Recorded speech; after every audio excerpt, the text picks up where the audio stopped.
ধন্যবাদ। আসলে অনুভূতিতে তো অত্যন্ত ভালো যে আমি শ্রেষ্ঠ শিক্ষক নির্বাচিত হতে পেরেছি। তো আমি মনে করি যে শ্রেষ্ঠ শিক্ষক নির্বাচিত হওয়াটাই আমার জন্য বড় কথা নয়।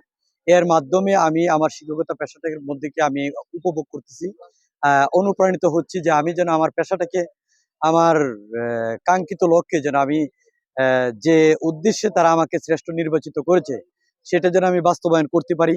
সেইটা যেন আমি শিক্ষার্থীদের মাঝে আমার যা আছে সেটা যেন আমি আমার শিক্ষার্থীদের মাঝে বিলিয়ে দিতে পারি। সেই জন্যে আমি সবার কাছে দোয়া চাই। আর বিশেষ করে আমার প্রধান শিক্ষক মহোদয় সহ আমার সম্মানিত স্যাররা যারা আছেন তারা আমাকে সর্বাধিকভাবে সহযোগিতা করেছেন। প্রতিষ্ঠান থেকে শ্রেষ্ঠ নির্বাচিত করে আমাকে উপজেলা পাঠিয়েছেন। তারপরে উপজেলা পর্যায় থেকে যারা আমাকে শ্রেষ্ঠ নির্বাচিত করেছেন তাদেরকে আমি তাদের প্রতি আন্তরিক কৃতজ্ঞতা প্রকাশ করছি। সেই সাথে আমি সবার কাছে দোয়া চাচ্ছি যেন আমি আমার পেশায় আমার সম্পূর্ণ মেধা শ্রম দিয়ে আমি আমার পেশাটাকে কাজে লাগাতে পারি। আমি আমার শিক্ষার্থীদের উপকারে, শিক্ষার্থীদের স্বার্থে আমি আমার মেধা ব্যয় করতে পারি। আমি প্রধানত গণিত শিক্ষক হিসেবে আছি, পাশাপাশি পদার্থবিজ্ঞান, রসায়ন বিজ্ঞান এবং উচ্চতর গণিত এই বিষয়গুলো পড়াচ্ছি।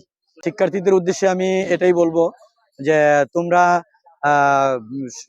সুপথে আসো, সঠিক মানুষ হও, ভালোভাবে পড়াশোনা করো।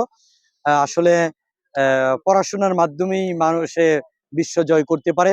তাই সঠিক শিক্ষা অর্জনের মাধ্যমে তোমরা সঠিক মানুষ ও আদর্শ মানুষ হিসেবে গড়ে ওঠো।